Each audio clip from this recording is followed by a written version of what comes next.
name is Iris Zink. I'm a rheumatology nurse practitioner, and I wanted to make a quick little video about why I wrote a book about sex. You know, it's weird.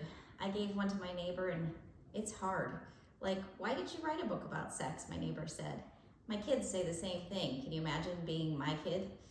But what happened about 15 years ago is that a patient of mine, we'll call her Pam, had ankylosing spondylitis. She came in for her regular return visit to check up on her medications, go over her labs, and make sure everything was okay.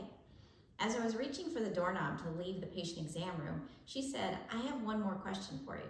And I said, "Pam, what is it?"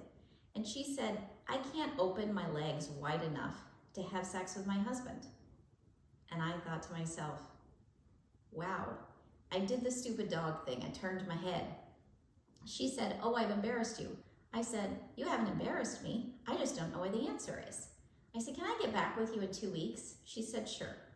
So I called my local librarian, Judy, who's amazing, and I asked Judy to get me every article about sex and arthritis. She called me back about 3 hours later and she said, "Iris, I know you. You're not going to be happy." And I said, "Why?" And she said, "There's about 5 articles about sex and arthritis." And I said, "Oh my gosh." She said, "But I did a bigger search and there's 600 on sexual health issues with all kinds of illness." And I said, "I'll take them." And she said, "What?" And I said, "I'll take 600. I'll take all of them, print them up in the old days, print them up and I'll read them."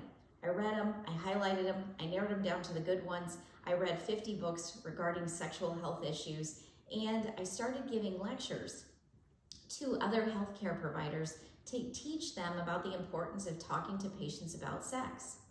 So what did I do for Pam? Well, back then I used to lecture a lot, and I was giving a lecture to a bunch of residents from Michigan State University. One of the residents, named Adam, I asked him if he would stay after the lecture to talk to me about a patient's sexual health problem. Adam didn't know me and he thought I was completely weird, but he humored me and he stayed after the dinner program.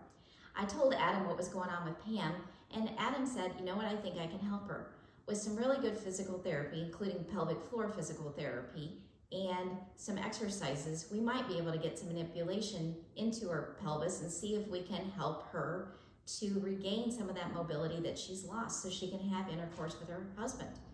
So I called the patient, she was up for it. I sent the patient out to Adam at Michigan State, and she was able to get range of motion back. But she told me every time she stopped doing the exercises, things stiffened up with her ankylosing spondylitis, which fuses your sacroiliac joints in your buttock and your spine. So she knew that she had to keep doing that.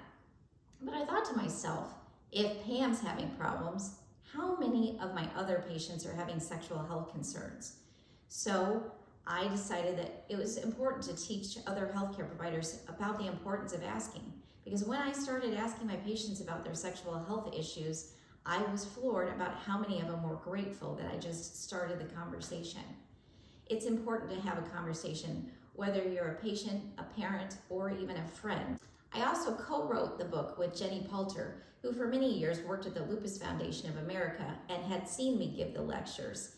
Jenny wrote a couple articles about my lectures, and when I was approached about writing a book by multiple nurses after the lecture, I decided that I needed some help. So Jenny Palter and I co-authored the book, and it was just published in December by Atmosphere Press.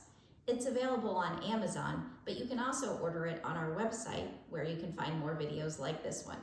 The name of the website is intimacyandillness.com, and you should see a picture of my face at the bottom if you're on the right website. So buy the book, share the book, help your friends, your family members who are battling with illness or disability regain their level of intimacy. Thanks.